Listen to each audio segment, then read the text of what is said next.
నుంచి ప్రభు యొక్క బలలో పాల్గొనక పూర్వము దేవుని వాక్యం నుంచి ఒక వాక్య భాగాన్ని మనం చదువుకుంటాం. అపోస్తల కార్యములు 13వ అధ్యాయం. అపోస్తల కార్యములు 13వ అధ్యాయము.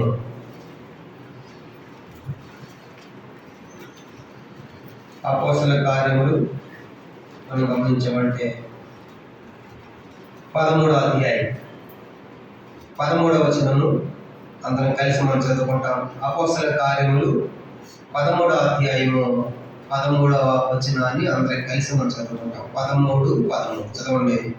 తర్వాత పౌలును అతను కూడా ఎక్కి పాపు నుండి బయలుదేరి పంపులేనున్న పెరిగేకి వచ్చి అచ్చట యోహాను వారిని విడిచిపెట్టి యెరూషలేమునకు తిరిగి వెళ్ళాడు. ఇది అపోస్తలైన పౌలు గారి మొదటి సువార్త ప్రయాణం. 13వ అధ్యాయం 4తో ప్రారంభమవుతుంది. ఈ మొదటి మిషనరీ సువార్త ప్రయాణంలో అపోస్తలైన పౌలు బయలుదేరినప్పుడు పౌలు గారితో పాటు బర్నబా గారు ఉన్నాడు. బర్నబా గారితో పాటు మార్కు అనే వ్యక్తి కూడా వాళ్ళకి శిష్యుడిగా పరిచయం చేయడానికి ఒక శిష్యుడిగా యోహాను కూడా ఉన్నట్టుగా మనం చూస్తాం. కానీ పౌలు గారి మొదటి మిషనరీ ప్రయాణంలో మొత్తం ముగ్గురు కనబడుతున్నారు. ఒకటి పౌలు గారు, రెండు ఆయన బర్నబా గారు. వాళ్ళిద్దరికి సాకారులుగా పరిచయం చేయడానికి శిష్యుడిగా యోహాను అనే వ్యక్తి కూడా బయలుదేరాడు. ఈ యోహాను అనే వ్యక్తిగా మరొక పేరు ఏంటంటే మార్కు అనే పేరు కూడా ఉంది. ఆ యోహానికి మరొక పేరేంటి? మార్క్ అన్నమాట. కానీ ఇప్పుడు వీళ్ళిద్దరూ మరి గొప్ప ఆత్మీయులు. వాళ్ళంత ట్రైనింగ్ లో శిక్షణలో వెళ్తున్నాడు ఈ యొక్క యోహాను. అతనికి మరొక పేరు మార్కు అని మనం చూస్తాం. ఈరోజు మార్కు గారి చరిత్ర మనం చూడబోతున్నాం. కనుక ఈ మార్కు గారి జీవితం, ఆయన చరిత్ర అంతా కూడా ఈరోజు మనము ఈ కళాత్మకంలో చూడబోతున్నాం. కనుక మార్కు అంటే అర్థము సుత్తే అని అర్థం. చెప్పండి, మార్కు అంటే అర్థం ఏంటి? సుత్తే అని అర్థం. మార్కు అంటే బైబిల్లో మొత్తము ఉన్న మార్కులు ఒకే మార్కు. బైబిల్ ఎంతమంది మార్కులు ఉంది? ఒకే ఒక ఆయనకి మరొక పేరు ఏమని చెప్పుకున్నాము?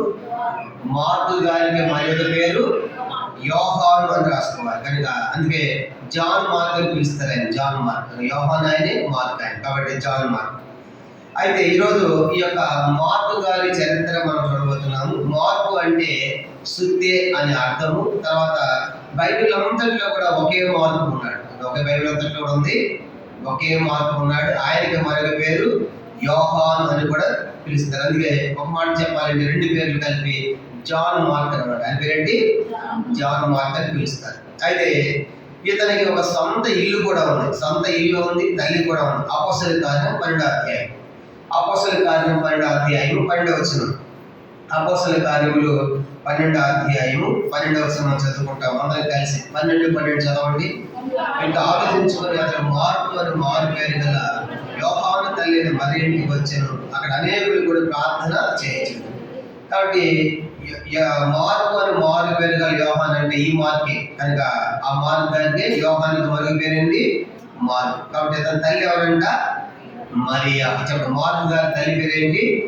మరియా అని చూస్తాం. ఈమె యెరూషలేములో వీళ్ళకి ఒక సొంత ఇల్లు కూడా ఉంది. యెరూషలేములో వీళ్ళకి సొంత ఇల్లు కూడా ఉంది. ఆ సొంత ఇంటిని దేవుని సేవ నిమిత్తమై ఆరాధన కోసం, ప్రార్థనల కోసం ఇచ్చినట్లుగా మనం చూస్తాం. పేతురు గారు చెరసాలలో ఉన్నప్పుడు ఆ ఇంట్లో అనేకులు కూడా ప్రార్థన చేశారు. ఎవరింట్లో? మార్కు గారి ఇంట్లో. కనుక వాళ్ళ తల్లి మరి అని చెప్పుకున్నాం. కనుక సొంత ఇల్లు ఉందంటే కొంచెం ధనవంతులే. కనుక ధనవంతమైన కుటుంబమే కనుక మార్కు గారిది, అనుమానం లేదు. ధనవంతమైన కుటుంబంలో పుట్టాడు. యెరూషలేములో సొంత ఇల్లు ఉంది, తల్లి ఉంది. తల్లి పేరు మరి అని చూస్తాము. అయితే ఈయన ధనవంతుల కుటుంబంలో పుట్టి, యెరూషలేములో పుట్టి, సొంత ఇల్లు ఉండి కనుక అపోస్తలుడైన పౌలు బర్నబాతో కలిసి ఈయన సువార్త మిషనరీ ప్రయాణాల్లో దేవుని సేవకు వెళ్తున్నాడు. దేవుని సేవకి వెళ్తున్నట్టుగా మనం చూస్తాం.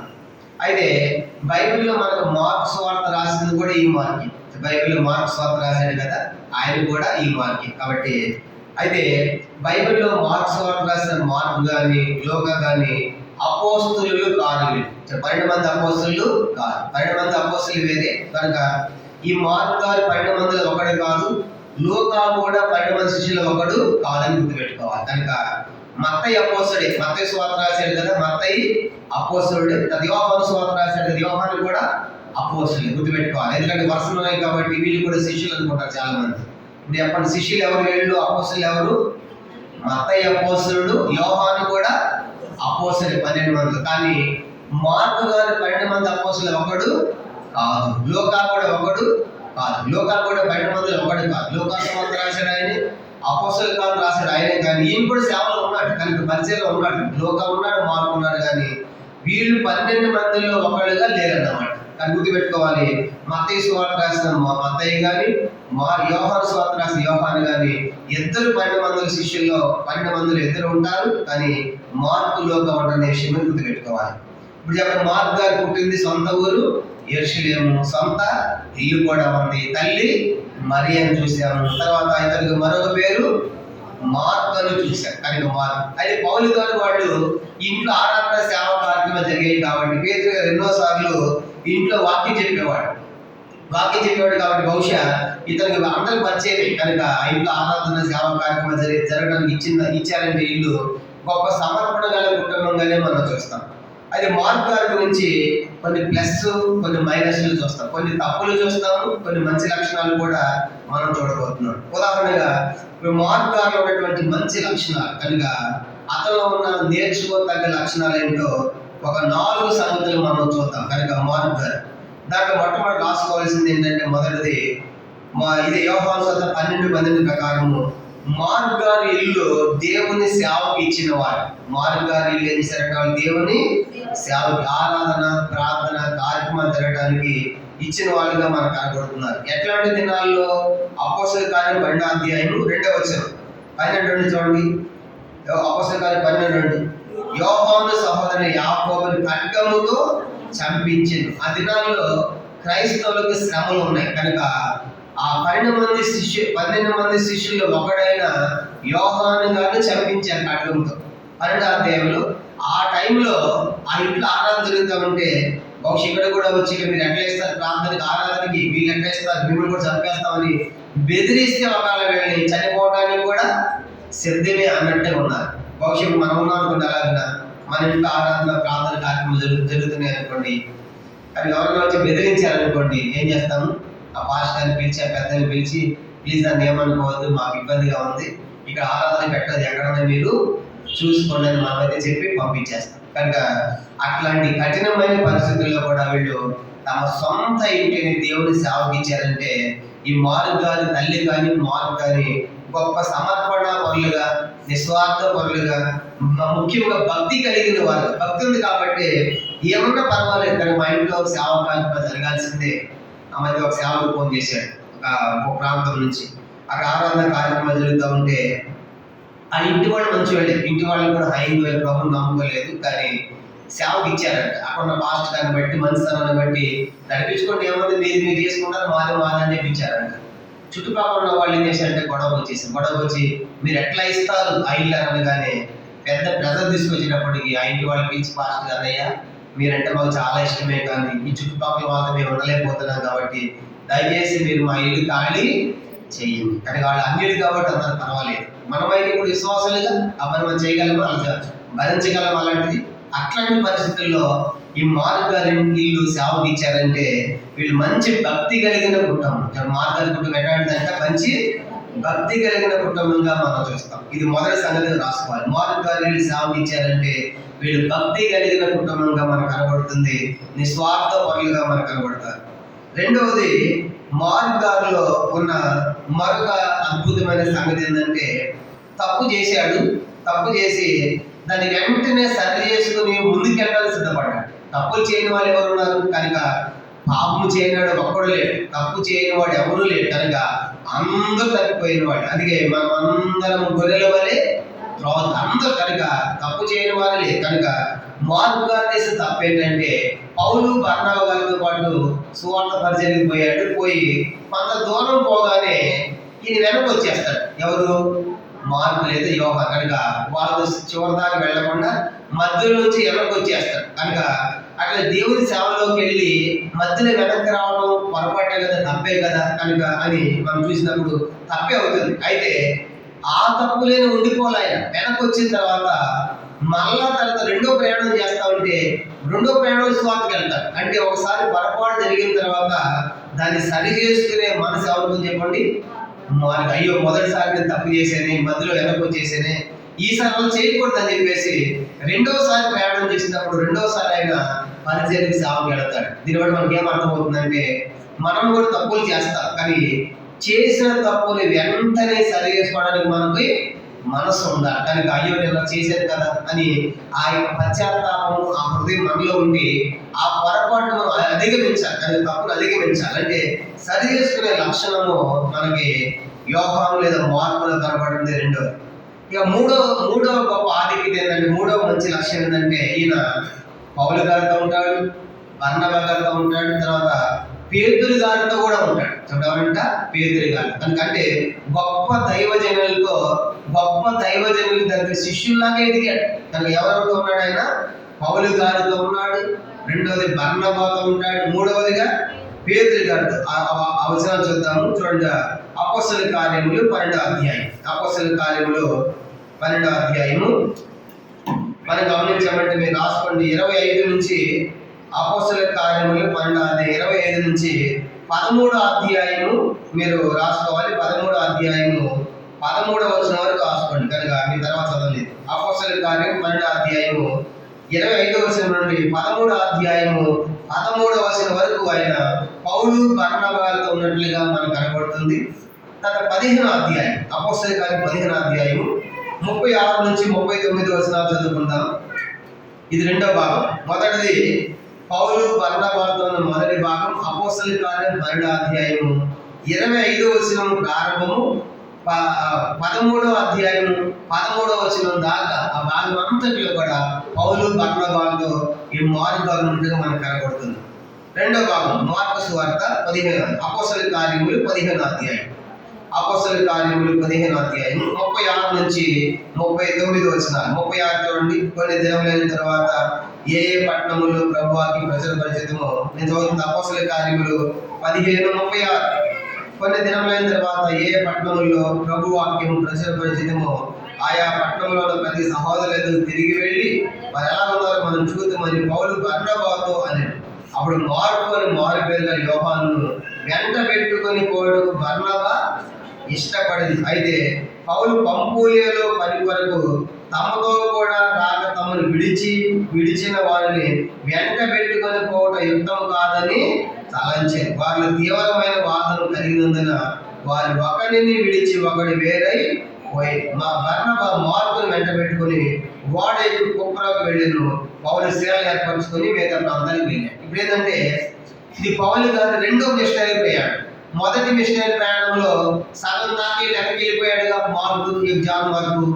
పౌలు గారు యొక్క రెండో ప్రయాణం ప్రారంభిస్తున్నారు. రెండో ప్రయాణం మొదటి ప్రయాణం వెళ్ళే ప్రాంతాలు ఎట్లా ఉందో ప్రజలని పరామర్శిద్దాం చూద్దామని రెండో ప్రయాణం చేస్తున్నారు. ఎవరెవరు? మళ్ళీ బర్నబా పౌలు గారు ఇద్దరు పోతా ఉంటే మొదటిసారి వాళ్ళిద్దరు ఎవరున్నారు? మార్కు ఉన్నారు. ఇప్పుడు కూడా ఏం చేశాడంటే మళ్ళా మార్కును తీసుకొని పోదామని బర్నబా అన్నాడు. మార్కును తీసుకొని పోదామంటే పౌలు గారు గుర్తు చేస్తున్నాడు. వాడు ఎట్లా అంటాడంటే మొదటిసారి పంపులు వదిలిపెట్టాడు కదా, మరి అంత వదిలిపెట్టి మధ్యలో వదిలేశాడు కదా, అట్లా అంటాడు. వద్దని పౌలు తీసుకెళ్దామని బర్నబా. వీళ్ళిద్దరికీ వివాదం ఏర్పడి ఎవరి గురించి? మార్కుల గురించి. ఎందుకంటే బర్నబాకి మార్కు గారు బంధువు అవుతాడు. బర్నబాకి మార్కు గారు ఏమవుతాడంట? బంధువు. చరిత్ర ఏమన్నా జ్ఞానులుగా రాయబడి చరిత్రలో జ్ఞానులుడు అంట బర్నబాకి మార్కు గారు. కాబట్టి అంటే జ్ఞానుడు కాబట్టి బంధువు కాబట్టి తీసుకెళ్దాం అనుకుంటున్నారా? అందుకు తీసుకెళ్దాం అనుకోవట్లా. బర్నబా అంటే అర్థం ఏంటంటే హెచ్చరిక పుత్రుడు, ఆదరణ పుత్రుడు. అందరిని ఆయన ఆదరించేవాడు, కానీ అందరిని ప్రోత్సహించేవాడు. ఒకప్పుడు పౌలు కూడా యెరూషలేము పోయినప్పుడు చేర్చుకోబోతుంటే అపోస్తలులు ఈ బర్నబాని దగ్గర తీసి 9వ అధ్యాయంలో మనం చూస్తాం. అపోస్తలుల 9వ అధ్యాయంలో తీసి ఆ సంగతంతా తెలుసుకుని పేతురు గారిని పరిచయం చేస్తాడు. అంటే బర్నబా అందరిని ఆదరించేవాడు, అందరిని ప్రోత్సహించేవాడు. కాబట్టి ఆ తత్వంతో ఆ మనసుతోనే మార్కుని లేదా మార్కు తీసుకెళ్దాం అంటున్నాడు, కానీ నా బంధువు కాబట్టి తీసుకెళ్దామని అనుకోవట్లేదు. అర్థమైందా? కొన్నిసార్లు పొరపాటున కొంతమంది అలా అనుకుంటారు. కాబట్టి బంధువుని తీసుకెళ్ళాల. ఈ బంధువుని తీసుకెళ్ళాడు అనుకోండి, మరి పౌలు గారు ఏ బంధువు అని పేతురు గారు పరిచయం చేశాడు? 9వ అధ్యాయంలో అంటే బంధువులు తీసుకెళ్ళడం కాదు. బర్నబా గారి తత్వం ఏంటంటే అందరినీ కలుపుకోవాలి, అందరినీ ప్రేమించాలి, కనుక అందరినీ ప్రోత్సహించాలి, అందరిని ఆదరించాలన్నది తత్వము మనకు బర్నబాలో కనబడుతుంది. కానీ ఇప్పుడు ఏం జరుగుతుందంటే పేతురు గారికి ఈయన పౌలుతో ఉన్నాడు, బర్నబాతో ఉన్నాడు. ఇప్పుడు ఇద్దరికి వివాదం ఏర్పడింది. ఎవరి గురించి అంట? మార్కుల గురించి. కనుక తీసుకెళ్దామనేమో బర్నబా అంటే వద్దనేమో పౌలు అన్నాడు. మొత్తానికి ఎట్టయితే తీసుకోమని చెప్పేసి మనలాగా వాళ్ళని కేసు చేసుకుని కొట్లాడుకోవాలి. ఇద్దరు వెళ్ళిపోయారు. ఈయన టీం వెళ్ళిపోయింది సేవ, ఈయన టీం వెళ్ళిపోయింది. రెండు టీంలు పోయి సేవ చేస్తున్నారు. 2 టీంలు పంపించింది కూడా సంఘమే. ఒకే సంఘం 2 టీంలు పంపించింది. అద్భుతంగా వీళ్ళు సేవ చేశారు జరిగింది. ఆ తర్వాత ఒకరి మీద ఒక లెటర్ రాసుకోవాలి. వాడు మంచోడు కాదు, వీడు మంచోడు కాదు రాసుకోవాలి. కనుక విడిపోయినప్పుడు కూడా ఏమన్నా రాసుకుని తెలుసా? వీటిలో విడిపోయిన తర్వాత కూడా మీరు మార్పుని చేర్చుకోండి అంటాడు. పలస్తీ పత్రిక పౌలు వద్దన్నాడు కదా, మార్పుని తీసుకెళ్ళొద్దన్నాడు కదా. అప్పుడు ఆయన గురించి చెడ్డ సాక్ష్యం నేను చెప్పడంలా. పలస్తీ పత్రిక 4వ అధ్యాయం మనం గమనించామంటే పలస్తీ 4వ అధ్యాయము 10వ వచనం చదువుదాం. 10వ వచనం మార్కు సువార్త అన్నారు. పలస్తీ పత్రిక 4వ అధ్యాయం. పలస్తీ పత్రిక రాసిన పౌలు మార్గం గురించి ఏమని రాస్తున్నాడు? పలస్తీ 4:10 చదవండి అందరూ కలిసి.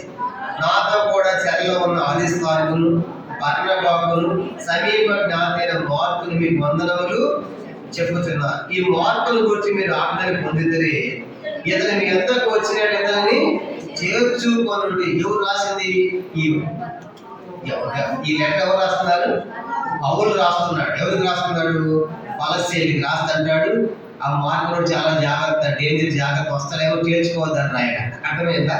అప్పుడే వద్దన్నప్పటికి కూడా ఇప్పుడు ఏమంటున్నాడు? మార్కులు వస్తే మీరు ఏం చేయండి అంటే పౌలు గారి కక్ష ఏం లేదు, కోపం ఏం లేదు. అంటే పౌలు గారి బాధ ఏం చెప్పండి? మొదటిసారి ఏం చేసేవారు? వచ్చి మధ్యలో వెళ్ళిపోయిగా రెండోసారి ఇప్పుడు రాబోతున్నది అనేది తప్ప పట్లాడుకోవడం, కేసులు వేసుకోవడం అనేది పౌలు గారు. దానికి పత్రిక రాసినప్పుడు ఇప్పుడు విదేశీతో మనం ఉన్నాం అనుకోండి, మనం దేవుడు రాసింది వాళ్ళు లెటరు, వాడు వచ్చాడా?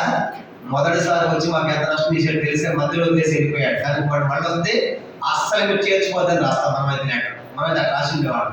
కానీ పౌలు గారు రాసిన లెటర్ ఏంటంటే పౌలు మీకు వందనాలు చెప్తున్నాడు, మార్కు మీకు వందనాలు చెప్తున్నాడు. ఈ మార్పు వస్తే మీరు ఏం చేసిన మార్కు గారు అందరూ చేర్చుకోండి, మంచి సాక్ష్యం ఇస్తున్నాడు కదా. కాబట్టి అంటే పౌలుగా మార్కు గారిలో ఉన్నటువంటి రెండో సంగతి ఏంటంటే, ఒకటి తన ఇల్లు సేవకాశం ఇచ్చాడుగా మనకు కనబడుతుంది. రెండవదిగా తప్పు చేశాడు, దాన్ని వెంటనే సర్వీస్ వాళ్ళకి ఎంత సిద్ధపడుతున్నాడు. మూడవదిగా పౌలుతో ఉన్నాడు, బర్నబాతో కూడా ఉన్నాడు. ఇంకా మనం గమనించామంటే ఇదే మార్పు గురించి పౌలు ఏమని రాస్తాడంటే 2 తిమోతి పత్రిక 4వ అధ్యాయం. 2 తిమోతి పత్రిక 4వ అధ్యాయం. ఇది చివరి పత్రిక. చనిపోతాడు పౌలు. ఈ పత్రిక రాసిన తర్వాత చనిపోతాడు అనమాట. చివరి పత్రిక రాస్తూ ఏమంటున్నాడు? 2 తిమోతి పత్రిక 4వ అధ్యాయం. 2 తిమోతి పత్రిక 4వ అధ్యాయం చూడండి 11వ వచనం. 2 తిమోతి 4:11 చదువుదాము. లోకామాత్రమే ఆయన ఉన్నాడు, మార్పుని వెంట పెట్టుకొని రమ్ము, అతని పరిచారం నిమిత్తం నాకు ప్రయోజనకరమైన. తిమోతి, నా దగ్గర లోకం ఒక్కడే ఉన్నాడు, మార్పును తీసుకొని రాయ్యా. ఎందుకంటే ఆ మార్పు ఎట్లాంటి వాడు అంటే పరిచర్య చేసేవాడు. అంటే ప్రారంభంలో పరిచర్యలు తప్పిపోయిన వాడు చివరికి పౌలు దగ్గర చేరిన తర్వాత తను సరి చేసుకున్నాడు. తన తప్పును, తన పొరపాటు సరి చేసుకుని గొప్ప పరిచర్య చేసిన వాడుగా మనకు మార్కు కనబడతాడు. అందుకే పౌలు గారు ఏమంటాడంటే ఈ మార్క్ ఎట్లాంటి వాడు అంటే పరిచర్య చేసేవాడు, పరిచారం చేసేవాడు. అంటే బహుశా పౌలు గారు బట్టలను ఉతికాడేమో, పౌలు గారు కావాల్సిన భోజనం వస్తుంది ఏర్పాటు చేసిన మనకు తెలియదు. కానీ అట్లాంటి గొప్ప పరిచర్య ఎవరు చేశారు? ఈ మార్క్. అప్పుడే వెంట పెట్టుకుని పోట వద్దన్నటువంటి పౌలే ఇప్పుడు ఏమంటున్నాడు? నువ్వు వస్తా తిమోతి ఎవరు తీసుకుంటా?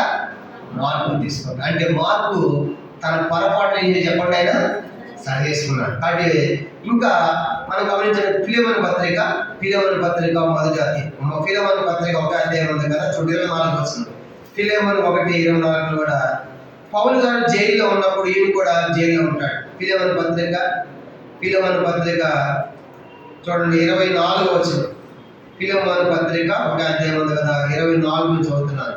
క్రీస్తు యేసునందు నాతో ఖైదైన చెప్పరా, నా జతపాని వారైన మార్కు అరిస్తార్కు దేవలోక వందనములు చెప్పుతున్నారు. కనుక మార్కు కూడా పౌలు గారితో పాటు చెరసాలలో జైల్లో ఉన్నాడు. జైల్లో నుండి పత్రిక రాసిన ఫిలెమోనుకి. కాబట్టి ఈయన దేవుని సేవలు ఈయన కూడా జైలు అంటే చెరసాలకు దేనికోసం తప్పు చేసి కాదు, క్రీస్తు యేసు ఖైదీ అంటే క్రీస్తుని ప్రకటించినందుకు ఖైదీగా చేయబడ్డాను. అర్థమైంది. కనుక అలాగా ఈయన పౌలు గారితో పాటు చెరసాల జైలు కూడా ఉన్న మార్పుగా మనకు కనబడుతుంది. పేతురు గారు ఏమన్నా రాశారు ఆయన గురించి? పేతురు పత్రిక, మొదటి పేతురు పత్రిక 5వ అధ్యాయం, మొదటి పేతురు పత్రిక 5వ అధ్యాయం 13వ వచనం.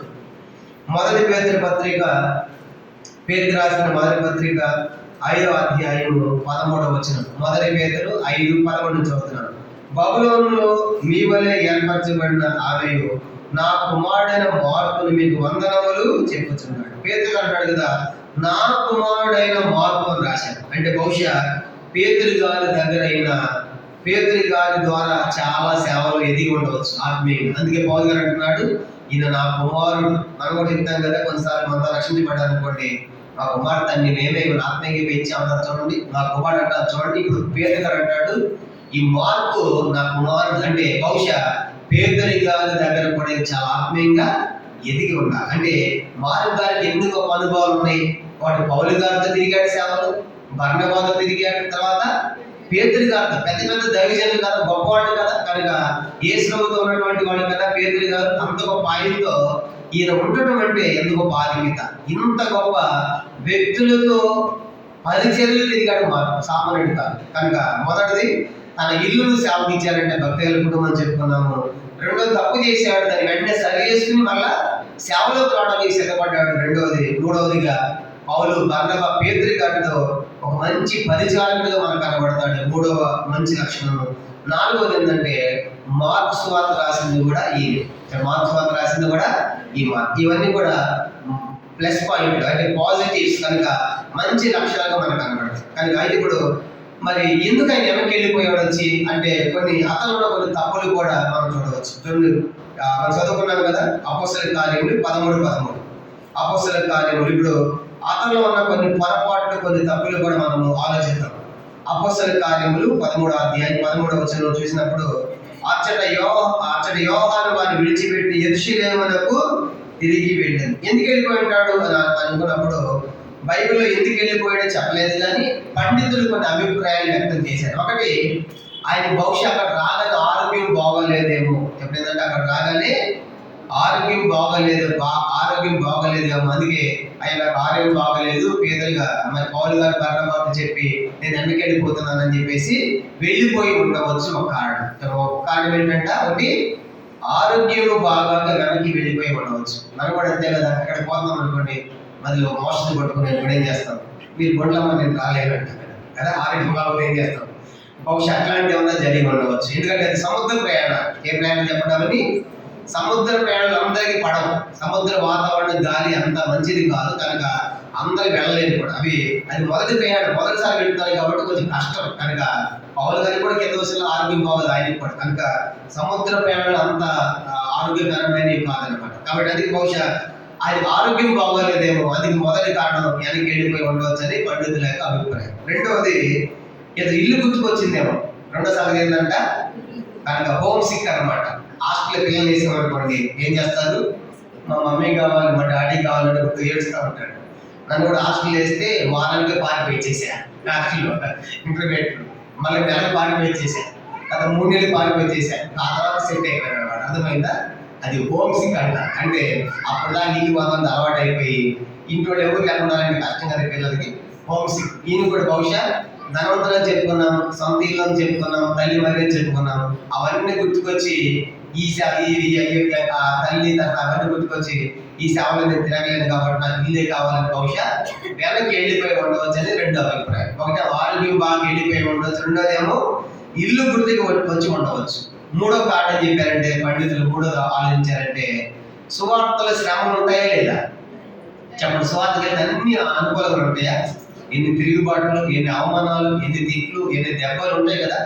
ఆ సువార్తలు వచ్చే శ్రమలు తట్టుకోలేక ఏదో నేను బయలుదేరిచాను, ఇన్ని శ్రమలు ఉంటాయి నేను అనుకోలేదు కాబట్టి నేను భరించలేని చెప్పేసి బహుశా వెళ్ళిపోయి ఉండవచ్చు అనేది మూడో కారణం. ఇవన్నీ బైబిల్ లేవు కానీ పండితుల యొక్క ఆలోచన, అభిప్రాయాలు చెప్పారు. ఒకటి, ఆరోగ్యం బాగా వెనక్కి వెళ్ళిపోయి ఉండవచ్చు. రెండవది, ఇల్లు గుర్తుకొచ్చి హోమ్ సిక్ అయ్యి గుర్తుకొచ్చి వెళ్ళిపోవచ్చు. మూడవది ఏంటంటే ఏమని చెప్పుకున్నాము, సువార్తలు వచ్చేటువంటి శ్రమలు కనుక అవి భరించలేక వీటిని తట్టుకోలేని చెప్పేసి వెనక్కి వెళ్ళిపోయి ఉండొచ్చు కూడా. నాలుగవదిగా అక్కడ దాకా ఎందుకు వచ్చాయంటే నేను అక్కడ దాకా వస్తానని అనుకున్నాను బహుశా. మనం కూడా కొన్నిసార్లు చేస్తాం కదా, వెళ్దామని భావన చేసి అనుకో నేను అక్కడ దాకా వస్తాను వెనక్కి వచ్చేస్తాను కొన్నిసార్లు. బహుశా ఈయన కూడా అనుకున్నాడేమో నేను అక్కడ దాకా వస్తానని అనుకున్నాడేమో బహుశా. అందుకే అక్కడ దాకా వచ్చిన దానికి నేను నా టార్గెట్ కంప్లీట్ అయిపోయింది కాబట్టి నేను ఇప్పుడు వెనక్కి వెళ్ళిపోతున్నా అనే కారణం కూడా ఉండవచ్చు. అక్కడ దాకా వస్తాను అనుకున్నాడు, అక్కడ దాకా అయ్యి వచ్చాడు కాబట్టి వెళ్ళి ఉండవచ్చు అనేది ఎన్నో కారణం. ఇది నాలుగో కారణం. ఐదోది ఏంటంటే వీళ్ళు వెళ్ళిన ప్రతిసారి కూడా వాక్యం చెప్పేది పౌల బర్నబాన. చెప్పండి, ఇద్దరు పౌల బర్నబా వాక్యం చెప్పేది ఎవరు? వీళ్ళిద్దరిలో పౌలు. కానీ బర్నబాకి ఏమని చెప్పుకున్నాం? ఈయన సొంత మేనమామ, చరిత్రలో మేనమామ, బైబిల్ లేదు మేనమామ, బంధువు అని బైబిల్లో ఒక సమీప జ్ఞాత బంధువాడు. ఏం బంధువాడు? చరిత్రలో మేనమామ అన్నమాట. అంటే ఇప్పుడు మా మామను పక్కన పెట్టి అంత ఆయన చేస్తా ఉన్నాడు మొత్తం ఎవరు? పౌలు గారు. కాబట్టి నేను ఎందుకు రావాలని అడిగి ఉండవచ్చు అనేది కూడా ఒక అభిప్రాయం. కానీ పండితులు అర్థమైందా? మనం కూడా అంతే కదా, మన ఇంట్లో పక్కన పెట్టి ఎలా చేశాను మనం ఎందుకు పోవాలంటే అన్ని వాళ్ళు చేసుకున్నారు కదా, వాళ్ళే చేసుకున్నామండి, మనకు అవసరం లేదంటా కదా. అట్లా బహుశా అట్లా కూడా అయి ఉండవచ్చు. ఇవన్నీ కూడా బైబిల్లో లేవు నేను చెప్పే సంగతులు, ఇవి ఊహలు మాత్రమే. అయి ఉండవచ్చు అని చెప్పుకున్నాం. అట్లా మా మామ బర్నబాని పక్కన పెట్టి అంత పౌలుగా నడిపిస్తాడు కాబట్టి నేను ఎందుకు పోవాలని అలిగి వెనక్కి వెళ్ళిపోయి ఉండవచ్చు అనేది ఐదో కారణంగా పండితులు చెప్తున్నారు. ఇప్పుడు 5 సంగతులు చెప్పారు.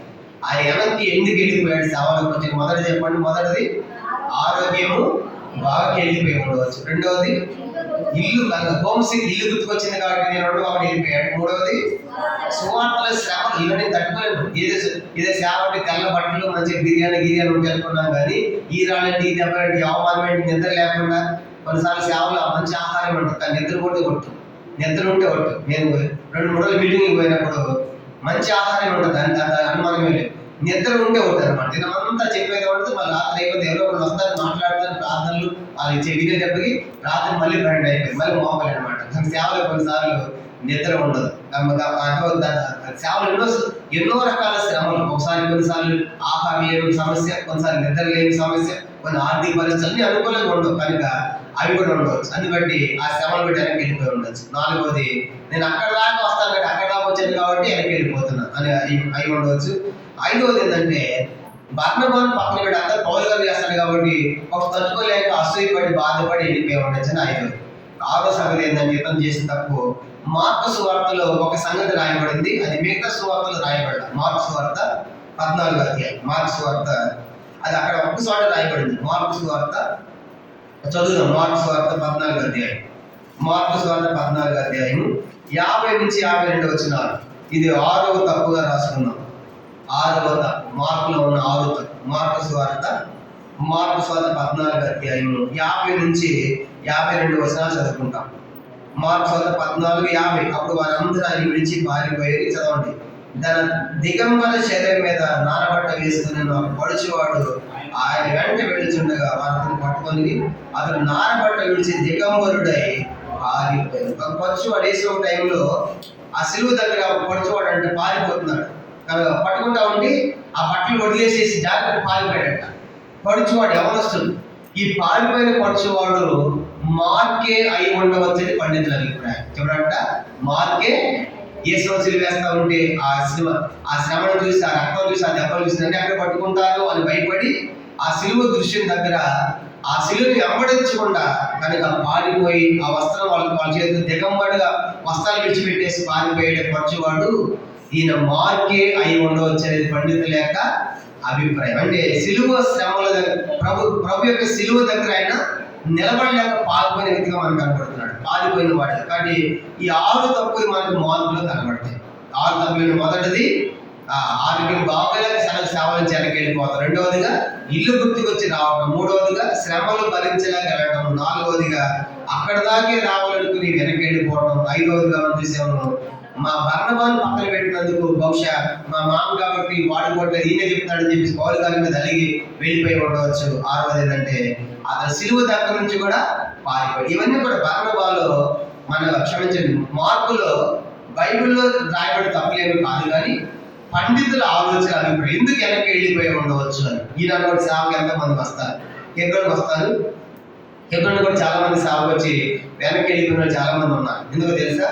సేవలో ఉన్న ట్రైనింగ్ ఉండే ఆ ప్రారంభ దినాలు చాలా కష్టంగా ఉంటాయి. కానీ ఉదాహరణకి 6 నెలలు కనుక కంటిన్యూగా నిద్ర ఉండదు, అన్ని తిట్లే తెల్లాలి, ఎవడో తిడతానే ఉంటాడు ఆ హెబ్రోన్లో. అర్థమైందా? కనుక ఆ తిట్లు పడాలి, ఆ పనులు పడాలన్నమాట. నేను సేవకు వచ్చిన 6 నెలలు కనుక ఎట్లా ఉందంటే మిలిటరీ ట్రైనింగ్ లాగా అనమాట. 5 గంటలకు లేవాలి, కనుక మంత్రం అంతా ఓడవాలి, తర్వాత సైకిల్ మీద తినమంతా సైకిల్ తిప్పడమే. కనుక తిపోతాం గుడానికి పొద్దున్న లేవగానే ఎల్లిపాయలు తినపడదు, అది ఉల్లిపాయలు తినపడదు. అట్లా ఒకసారి చెప్పొచ్చుగా అనుకుంటా మనసులు, ఒకసారి చెప్పదాన్ని అని వీడు ఉంటాడా పారిపోతాడా. అర్థమైందా? 6 నెలలు సైకిల్ మీద తొక్కి నాకు పైల్స్ ఆపరేషన్ కూడా అయింది. ఆ సైకిల్ మీద తొక్కుతా ఉంటే ఏమైనా యాక్సిడెంట్ అయితే బాగుంటాడు, కాలు చేతితే ఎవరో కడప అనుకునేవాడిని. అట్లాంటి దినాలవి 6 నెలలు మాత్రం కష్టమే. అర్థమైందా? నోరెత్తి మాట్లాడడానికి లేదు, చెప్పింది చేయాల్సింది. అదే ట్రైనింగ్ అనమాట ఆ ఆంటీ దగ్గర.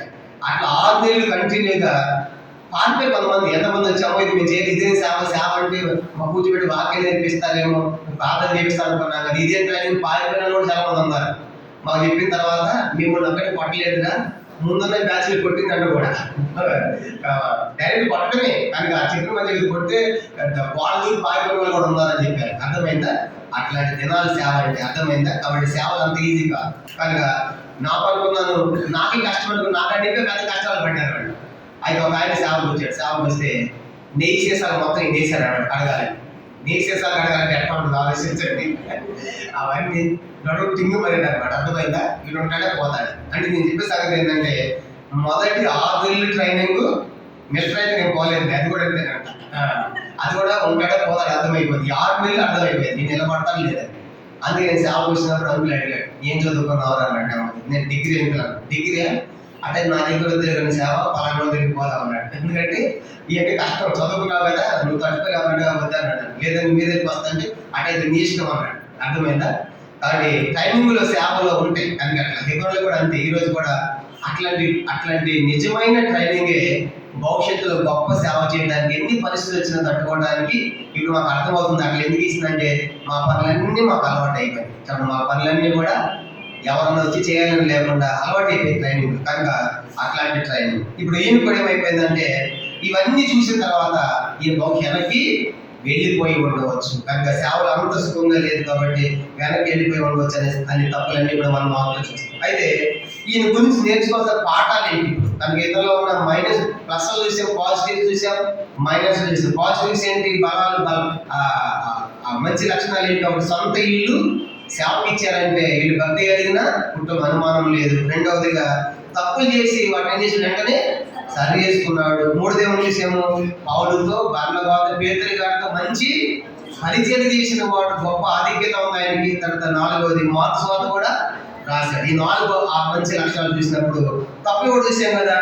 తప్పులేమో ఆరోగ్యం బాగులా వెళ్ళిపోయి ఉన్నాడని, తర్వాత ఇల్లు గుర్తుకొచ్చి ఉండొచ్చని, శ్రమను తట్టుకోలేకపోయాడని, అక్కడ దాకా వచ్చి ఎలా అనుకున్నాయి వెళ్ళిపోయి ఉండొచ్చని, తర్వాత మరి బర్నబాను వెనక పెట్టినందుకు వెళ్ళి ఉండొచ్చు అని, తర్వాత ఆ సిలువ దగ్గర పారిపోయిన వ్యక్తిగా మనకు కనపడతాడు. మరి ఇప్పుడు మార్క్ గారిలో ఇట్లాగే ఉన్నాడు. ఆయన తప్పులు చేసి అని అంటే ఇట్లాగే లేడు. ఆయన మారాడు. ఎట్లాగ గతంలో ఉన్న కొన్ని 5 ప్రాముఖ్యమైన సంగతులు మనం చూద్దాం. మార్క్ గారి ద్వారా మనం ఏం నేర్చుకోవాలంటే, మార్క్ గారి ద్వారా మనం నేర్చుకోవాల్సిన పాఠాలు ఏంటంటే, మొదటి పాఠం ఏంటంటే అతను తక్కువ టైంలోనే తన తప్పును సరి చేసుకున్నాడు. చాలా తక్కువ టైం దేవుడు సమయం ఇస్తాడు మనకు కూడా. మనకు సమయం ఇచ్చినప్పుడు ఏం చేయాలంటే ఆ తప్పును సరి చేసుకోవాలి. ఏంటి అది చేసిన తప్పు? సేవలో నేను ముందుకు వెళ్ళి ఏం చేశాను, వెనక్కి వచ్చేసాను అని ఆయన గుర్తించి రెండో ప్రయాణంలో ఆయన బర్నబాతో కలిసి వెళ్ళడానికి ఇష్టపడాడు. అంటే సేవ అంటే ఆయనకు మనసు చావలేదు. సంఘం అంటే, సేవ అంటే, పరిచయం అంటే, వాక్యం అంటే, సువార్త అంటే ఆశ లోపల ఇంకా ఆయనకి చావలేదు. అర్థమైందా? అలా ఆశ చనిపోయి ఉంటే రెండోసారి ఎందుకు పోతాడు? మొదటిసారి పారిపోయినాడు, రెండోసారిగా నమస్తే అని చెప్పాలి ఇది సేవ అంటే. అది రెండోసారి పోతున్నాడంటే అర్థం ఏంటంటే ఇతనికి సంఘం అంటే ఆశ చావలేదు. సంఘం అంటే, సేవ అంటే, వాక్యం అంటే, పరిచయం అంటే ఎంతో ఆశ ఎవరిలో ఉంది? మార్పులో ఉంది. కాబట్టి రెండోసారి పరిచయం వెళ్తున్నాడు. కానీ మనం కూడా ఆలోచించాలి, ఎన్నోసార్లు మనం కూడా దేవుని ఇంట్లో, దేవుని కార్యక్రమాల్లో, దేవుని సేవలో ఎన్నోసార్లు మనం వెనుకంజ వేస్తూ ఉంటాం. కనుక ఎన్నో పొరపాట్లు చేస్తూ ఉంటాం. కనుక అయితే మనకు ఇవ్వబడినటువంటి ఆ టైంలో మనం సరి చేసుకుని పరిపక్వతలోకి రావాలి. ఎక్కడ మనం తప్పిపోయామో అది సరి చేసుకోవాలనేటువంటి మంచి మనసు మనకి బర్నబాలో మరి మార్పులు మనకు కనబడుతుంది. అది కాదు, టైం కొద్ది టైంలోనే తన తప్పులు సరి చేసుకున్న వల్ల సేవలో కొనసాగిన వాడికి మనకి ఈ మార్పు మనకు కనబడతారు. రెండో సంగతి ఏమని రాసుకుంటాం, రెండవదిగా తప్పులు అందరూ చేస్తారు, అయితే జ్ఞానులు మాత్రమే పాఠాలు నేర్చుకుంటారు. తప్పులు అందరూ చేస్తారు, తప్పులు అందరూ చేస్తారు, కానీ ఆ తప్పుల ద్వారా కొన్ని పాఠాలు మనకి అర్థమవుతాయి. ఉదాహరణగా నేను తప్పు చేసిన దాని తర్వాత మీ పాటలు మీకు అర్థం కావు, ఆ తప్పు చేసిన గట్ట అయింది అని చెప్పేసి ఎవరు తప్పు చేసినా సరే దాని తర్వాత ఏమన్నా ఒక లెసన్, ఒక పాఠం ఉంటుంది. అంటే అవి ఎవరు నేర్చుకుంటారు? జ్ఞానులు అయితే నేర్చుకుంటారు. అయ్యో ఇక్కడ జరిగిందంట అట్లా మనం చేయకూడదని జ్ఞానులు మాత్రం నేర్చుకుంటారు. రెండో సంగతి ఏమని రాసుకోవాలంటే ఆయన తప్పు చేశాడు, కానీ ఒక జ్ఞానిగా వెంటనే తన పొరపాట్లు ఆయన సరి చేసుకున్నాడు. జ్ఞానులు మాత్రమే పాఠాలు నేర్చుకుంటారు, అందరూ నేర్చుకోరు అన్నమాట. తప్పులు అందరూ చేస్తారు, కానీ పాఠాలు నేర్చుకునేది సరి చేసుకునేది కొద్దిమంది మాత్రమే, జ్ఞానులు మాత్రమే. కానీ తప్పు టైంలోనే తన తప్పును సరి చేసుకున్నాడు, కనబడుతున్నాడు. రెండవదిగా జ్ఞానులు మాత్రమే పాఠాలు నేర్చుకుంటారంటే ఇది మంచి ఒక జ్ఞానిగా ఎంత బుద్ధిహీనం పనిచేశాను, సేవలకు ముందుకి వెనక రావడం ఏంటి అని చెప్పేసి తను సరి చేసుకుని ఒక మంచి జ్ఞానిగా ముందు కొనసాగినట్టుగా మనకు కనబడుతుంది. మూడవ సంగతి ఏంటంటే ఇతరులు మూడవ పాఠం మార్గాల్లో నేర్చుకోవాల్సిన మూడవ పాఠం ఏంటంటే మనం సాధించాలి అని అనుకుంటే ఎన్ని అడ్డంకులను ముందుకు సాగిపోవాలి. చెప్పండి, సాధించాలని ఆశ ఉంది అనుకోండి, ఎన్ని అడ్డంకులు వచ్చినా ముందుకు ఏమైపోవాలి?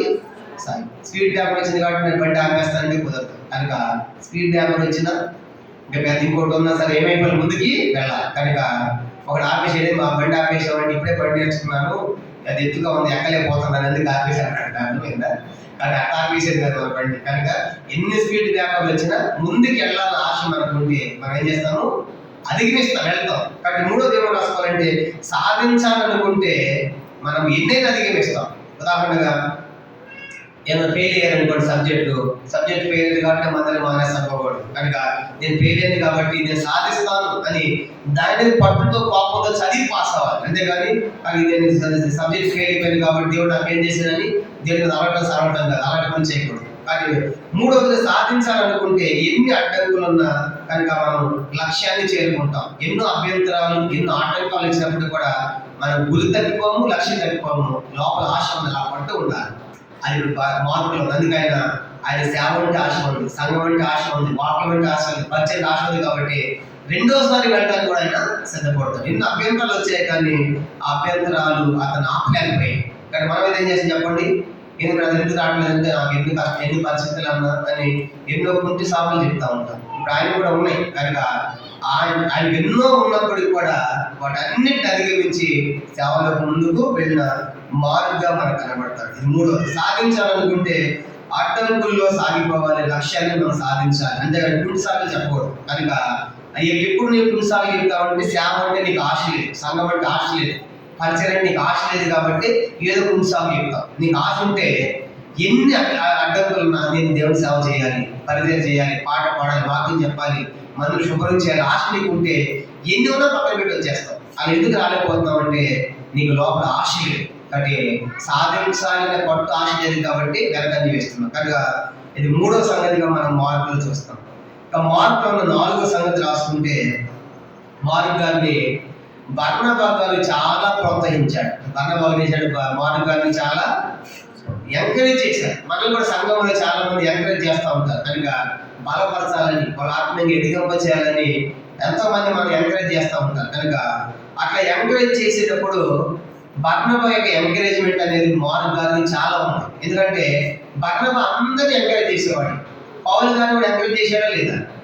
పేతురు గారిని కనిపించాడు కదా. అంటే బర్నబా గారి తత్వం ఏంటంటే అందరినీ ప్రోత్సహించాలి, అందరి పైకి తీసుకురావాలి, అందరి ఆత్మీయంగా ఎదిగింప చేయాలని ఆశ బర్నబాలో ఉంది. అందుకే ఇప్పుడు ఎవరు చేయాలనుకుంటున్నాడు గొప్పవారిగా? మార్పుని. అందుకే ఈ మార్పు గారికి చాలా ప్రోత్సాహించాడు ఎవరు? బర్నబా గారు. ఎందుకంటే బర్నబా గారి గొప్ప ప్రోత్సాహం మార్పు గారికి కూడా ఉంది. మనం నేర్చుకోవాల్సిన పాఠం ఏంటంటే మనల్ని కూడా చాలా మంది ఎంకరేజ్ చేస్తూ ఉంటారు. మీరు పాటలు పాడాలి, వాక్యం చెప్పాలి, ప్రార్థన చేయాలని ఎన్నోసార్లు మనం ఎంకరేజ్ చేస్తూ ఉంటారు. కానీ కొన్నిసార్లు మనం వాటి మనం తీసుకోం. ఏది చిన్నగా ఇప్పుడు చెప్తా ఉంటారని వాళ్ళు అలాగ అనుకుంటాం. కనుక అలా తీసుకోకూడదు. కనుక మనం ఎంకరేజ్ చేస్తున్నప్పుడు దాని విలువను మనం తీసుకోవాలి. కనుక నిజమే కదా అని ఆ ఎంకరేజ్మెంట్ తగ్గట్టుగా ఉన్నాం అనుకోండి, చాలా ఆత్మీయంగా ముందుకు వెళ్ళిపోతాం. కనుక చాలా ఆత్మీయంగా ముందుకు వెళ్ళిపోతాం. కనుక అది తీసుకున్నాడు. అది బర్నబా యొక్క ఎంకరేజ్మెంట్ మార్క్ తీసుకున్నాడు. ఆయన చెప్పిన అన్ని కూడా తీసుకుని మనసులో తీసుకుని చాలా త్వరగా ముందుకు వెళ్ళినటువంటి వాడిగా మనకు ఉన్నాడు. కొన్నిసార్లు కొన్ని సంఘాల్లో అసలు ప్రోత్సహించరు కొన్నిసార్లు పోతా ఉంటారు. వాళ్ళే పోటీ పడతారు, వాళ్ళే పాడతారు, వాళ్ళని చెప్పుకుంటారు, వేరే వాళ్ళకి పోతారు అనమాట. అన్న నాకు అస్సలు ఇక్కడ అవకాశం ఇవ్వాలన్నా అని చెప్పి ఎంతో మంది ఉంటారు. విచారం ఏంటంటే మన దగ్గర చాలా మందిని ప్రోత్సహించాలని ఆశ ఉంది, కానీ ఆశపడేవాడు ఇక్కడ ఎవరు లేదు. అది విచారం అనమాట. కనుక చేయాలి దేవుని పరిచర్య, దేవుని పాటలు పాడాలి, నేర్చుకోవాలి, వాయిద్యాలు వాయించాలి. కనుక దేవుని సేవ చేయాలి అనేటువంటి ఆ తృష్ణ ఆశ కొంచెమన్నా ఉండి దేవుడు చేస్తాడు. అర్థమైందా? కాబట్టి ఎంకరేజ్ చేసేవాళ్ళు ఉన్నప్పుడు కూడా ఎంకరేజ్ పొందేవాళ్ళు ఇక్కడ. అది విచారం. కనుక ఆశ లేదు. కనుక అందుకు సేవ అంటే, సంఘం అంటే, పరిచయం అంటే, వాక్యం అంటే, దేవుడు అంటే ఆశ ఉండాలి. కనుక అది మనకి మార్పులో కనబడుతుంది. కాబట్టి అతను గొప్పవాడిగా చేయబడ్డాడు. అది 4 సంగతులు చూస్తాం. 5వ సంగతి రాసుకోవాల్సింది పాఠం ఏంటంటే, మనం ప్రోత్సహించే వారిని మనం గౌరవించాలి. ప్రోత్సహించే వారు ఏం చేయాలి చెప్పండి? గౌరవించాలి. కనుక అంటే వాళ్ళకి విలువ ఇవ్వాలి. నిజంగా ఇన్నిసార్లు ఎందుకు చెప్తున్నారు, కనుక మనకి ఇన్నిసార్లు మనకి ఎందుకు చెప్తున్నారు వాళ్ళని వాళ్ళు చెప్పే వారిని ప్రోత్సహించే వారు మనం విలువ ఇవ్వాలి, వాళ్ళకి గౌరవం కూడా ఇవ్వాలి. కనుక అలాగున అప్పుడే వాళ్ళు గొప్ప వాళ్ళుగా కాగలుగుతారు. కానీ మనం ప్రోత్సహించే వాళ్ళు చాలా తక్కువ ఉన్నటువంటి దినాల్లో ప్రోత్సహించే వారిని విలువ ఇచ్చి గౌరవం ఇచ్చినప్పుడు తప్పనిసరిగా మనం కూడా గొప్ప వాళ్ళని కాగలుగుతాం. కొన్నిసార్లు మనం గొప్ప వాళ్ళ నుంచి అవడం కష్టమే. నేను సేవలో ఉన్నప్పుడు నల్గొండలో ఉపవాస ప్రార్థన ఉండేది. శనివారం ఉపవాస ప్రార్థన ఉండేది. అంకుల్ ట్రైన్ దిగి వచ్చాడు. తిమ్మోతి అంకుల్ వచ్చి, రే ఈరోజు అలసిపోయానరా, ఈరోజు వాకింగ్ చెప్పాలనేవాడు. అనగానే ఇది పులిపెట్టు వెనక ఆయన బెడ్రూమ్ అనమాట. అంటే గోడ లోపల వెనకపడతాను ఉంటాయి అన్నీ కూడా. సరే అంకుల్ అని చెప్పాను. అంటే ఆయన రాడు కదా, అలసిపోయాడు కదా అనుకుని అంకుల్ అని చెప్తానన్నా. సరే ట్రైన్ దిగి వచ్చాడు, అంత ఫ్రెష్ అయిపోయాడు. తను ఫ్రెష్ అయిపోయిన తర్వాత వచ్చి కూర్చున్నాడు, పాటలు పాడాడు. ఆయనకి హార్మోనిస్తే నేను పాటలు పాడాను. పాటలు పాడిన తర్వాత కూర్చున్నాడు, చేసుకుని అంటే వెళ్ళిపోతాడని నేను నాకు వాకింగ్ చెప్పన్నాడు కదా, సార్ చెప్తాను అనుకున్నాను. అంటే రాడు కదా పట్టుకుంటాడు అనుకున్నా అని కూర్చుని వాకింగ్ చెప్పన్నాడు. అనగానే ఆ అంకుల్ తీసి, మీరు నేను ఎందుకు దిగిపోతున్నాను, నా షర్ట్ పట్టు లాగి నీ చెప్పరా నిలబెట్టాడు. ఆయన నేనేం చెప్పాలి అంటే అది ఫస్ట్ నేను చెప్పడం. సరే మొత్తానికి వాకింగ్ చెప్పిన తర్వాత ఇక ఆయన అర్థమైపోయి నేను వాకింగ్ మొదలు పెట్టగానే ఈ నుండి నేను భయపడతాను అనుకున్నాడేమో. నెమ్మదిగా ఇలా నుంచి లోనికి వెళ్ళిపోయాడు. బెడ్రూమ్కి వెళ్ళిపోయి పడుకున్నాడు. ప్రార్థన అయితే లేడు. వాకింగ్ చెప్పారు. వాకింగ్ అయిపోయిన తర్వాత భోజనం చేస్తాం. మధ్యాహ్నం భోజనం చేయి వాళ్ళ వాకింగ్ ఆ వాక్యం చెప్పేవాడు. ఇది కూడా బాగా వాకింగ్ చెప్పేవారు.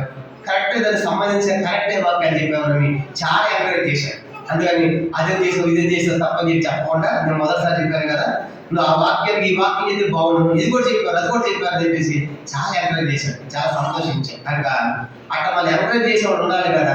చాలా స్థలాలు నేను చూస్తాను. సేవకి వెళ్ళినప్పుడు ట్రైనింగ్ లో ఉన్న వాళ్ళు అస్సలు తొక్కేస్తూ ఉంటారు చాలా మంది. ఇంకా నేర్చుకోవాలి అంటాడు. మనం ఒక ఆయన ఫోన్ చేసి, మీ దగ్గర ఒక బ్రదర్ ఉన్నాడు పరిచర్య వాడదామంటే ఆయన చాలా నేర్చుకోవాలి అన్నాడు. అర్థమైందా? అంటే పైకి రాదు అన్నమాట. అంటే అట్లాంటి ఇప్పుడు ఆయన అక్కడ ఉండి నాకు వాకింగ్ ఉన్న జిల్లా హెడ్ క్వార్టర్ నేను వాకింగ్ చెప్పడం అంటే చాలా అద్భుతమైన సాధ్యత ట్రైనింగ్ లో ఉన్నప్పుడే. కనుక అట్లా ఎంకరేజ్ చేశారు. అట్లా ఎంకరేజ్ చేసినప్పుడు ఆ ఎంకరేజ్మెంట్ మనము గౌరవించి విలువనిచ్చి, నిజమే కదా మనం పైకి తీసుకొని రావాలి కదా, వాళ్ళు కోరుతుంది ఒక ఆత్మీయ స్థాయి నిలబెట్టాలనే కదా, మనం తీసుకున్న మనసులోకి మనము సిద్ధపడాలి. అప్పటి నుంచి నేను డైరీ రాసేవాడిని, పుస్తకాలు రాసేవాడు. డైరీలు 7 పాయింట్లు ఒక టాపిక్ పెట్టి రాసేవాడిని. ఒకరోజు గేట్లో కూర్చున్నా, బండి వేసుకుని పోతున్నాడు. ఏం రాస్తుందంటే డైరీ టీ అన్నాడు. డైరీ ఇచ్చావు కానీ మొత్తం చూశాడు. వాళ్ళ ఐశ్వర్యం 7 పాయింట్లు అన్ని 7 చూసి మొత్తం చూసి మళ్ళీ రాసేవరా అని చెప్పని, ఇది గొప్ప ఐశ్వర్యము, భవిష్యత్తులో దేవుడు బాగా వాడుకుంటారు అన్నాడు. అర్థమైందా? అంటే అప్పటి నుంచి అట్లా ఎంకరేజ్ చేసేవాళ్ళు, కానీ నువ్వు బాగా రాస్తున్నావు, బాగా సిద్ధపడుతున్నావు, బాగా చెప్తాను ఎంకరేజ్ చేసేవాళ్ళు మనం ఏం చేయాలి? మనము గౌరవించి విలువనిచ్చి మనం చేసినప్పుడు మనం ఒక స్థాయికి రాగలుగుతాం. కానీ బర్నబా మనకు అదే కనబడుతుంది. అట్లా ఎంకరేజ్ చేసినటువంటి బర్నబాకి మార్క్ గారు చాలా విలువ ఇచ్చాడు. నిజమే కదా, తప్పైంది నన్ను వాళ్ళకు సేవలు తీసుకొచ్చాడు కదా అని చెప్పేసి విలువ ఇచ్చినందుకు కాను. ఇవన్నీ ప్రోత్సహించాలంటే కూడా కొన్నిసార్లు ఓపిక ఉండాలి. ప్రోత్సహించాలంటే ఏంటి అని చెప్పండి, ఓపిక. 2-3 సార్లు చెప్పిన తర్వాత చేయను ఏం చేస్తాం మనం జనరల్గా, వదిలేస్తాం. అర్థమైందా? కానీ బంధ బాగేటోడు కాదు, కానీ వదిలేసేవాడు కాదు, నిలబెట్టిన దాకా ఎంటబడతానే ఉంటాడు. అంటే ప్రోత్సహించాలి అంటే చాలా ఓపిక ఉండాలి. దానికి ప్రోత్సహించాలంటే కూడా చాలా ఓపిక ఉండాలి. వాళ్ళు పైకి తీసుకెళ్ళి 2 మాటలు ముగించేది కాదు కనుక వాళ్ళకి ఓపిక ఉండాలి. రెండవది, ఒకటి భరించాలి, వాళ్ళు సహించాలి, హెచ్చరించాలి, ప్రోత్సహించాలి, ఇవన్నీ చేయాలి. కనుక బర్నబా మార్కు గారిని భరించాడు, సహించాడు, హెచ్చరించాడు, ప్రోత్సహించాడు కూడా. అందుకైనా గొప్ప పరిచర్య చేసి మార్కు సువార్త రాశాడంటే సామాన్య విషయం కాదు ఈ మార్కు. కనుక తప్పిపోయిన వాడు, వెనకపోయిన వాడు సేవలో ఎంత ముందుకు వచ్చాడంటే కారణం ఏంటంటే బర్నబా గారి యొక్క ప్రోత్సాహం మార్కు గారికి ఎంతో ఉందని మనకు కనబడుతుంది. కాబట్టి మందిరాల్లో సేవలు మనం కూడా ప్రోత్సహించే వారు ఉన్నప్పుడు మనం ప్రోత్సహించబడాలి. కనుక మనకు అవకాశం ఉన్నప్పుడు నిజమే కదా, కనుక ఇలాంటి అవకాశం నాకు ఇచ్చేది కదా వీళ్ళ ద్వారాని మనం దాన్ని సద్వినియోగం చేసుకోవాలి. ఈ దినాలు నేను హైదరాబాద్లో దాదాపు 6 రోజులు బైబిల్ స్టడీ చెప్తున్నారు. ప్రతిరోజు బైబిల్ స్టడీ. ఇంకా చాలా మంది అడుగుతున్నారు, మనం ఎప్పుడో అంటున్నారు ఎవరికి లేవు బ్రదర్ బైబిల్ స్టడీ, ఇన్ని బైబిల్ స్టడీలు ఎవరికి లేవు మీకు తప్ప అన్నారు. అంటే నేను గొప్ప చెప్పట్లేదు, కానీ పిలిచేవాడు ఉన్నాడుగా. చాలా మంది ఏం చెప్తే నేను చెప్తా ఉంటాను, అంత పిలవాలి కదా, అందరూ ఒప్పుకోవాలి కదా, పిల్లలు చెప్తా ఉంటే కాబట్టి వాళ్ళు నిలబెడతారు బైబిల్ స్టడీ అంటే. కాబట్టి వాళ్ళు వాడుకోవాలి కదా, మాకు సబ్జెక్ట్ ఉండాలి, ఒక కాంటెంట్ ఉండాలి, ఒక ఆర్డర్లో చెప్పాలి, డిసిప్లిన్ ఉండాలి. కానీ అవన్నీ ఇంతే పిలుస్తారు, బట్టిగా పిలవరు. నేను పోయి సంఘాలు కూడా చిన్నవి కదా, అవన్నీ కూడా చాలా పెద్ద సంఘాలు కనుక చాలా ప్రదేశాలు లైవ్ చూస్తారు. వేరే దేశాలు 30 దేశాలు లైవ్ చూస్తారు. ఒక ప్లేస్ అయితే 30 దేశాలు కూడా లైవ్ చూస్తూ ఉంటారు. అక్కడ బయట చెప్తా ఉంటే అంత పెద్ద పెద్ద స్థలాలు. అందుకే చెప్పే సంగతి ఏంటంటే దీన్ని మనకు అవకాశం ఇచ్చినప్పుడు, ఆ ప్రోత్సాహం ఉన్నప్పుడు ఆ 10 మంది చేయాలి. అంతేగాని ఆ తప్పించుకోవడం నా వల్ల కాదని ఏదో కూర్చొని చెప్పకూడదు. కనుక చెప్పకుండా మనం చేయాలి. అది అదేగా మార్కు గారు మనకేం అర్థమవుతుందంటే ఈయన సేవలో వెనకంజి వేసిన వ్యక్తి, కానీ వెంటనే తప్పును సరి చేసుకుని మళ్ళీ ముందుకి కొనసాగి ఒక పౌలుతో బర్నబాతో పేతురు గారితో కూడా పరిచయం తిరిగాడంటే ఇది చాలా అద్భుతమైన సంగతులు మనకు మార్కు గారిలో మనకు కనబడుతున్నాయి.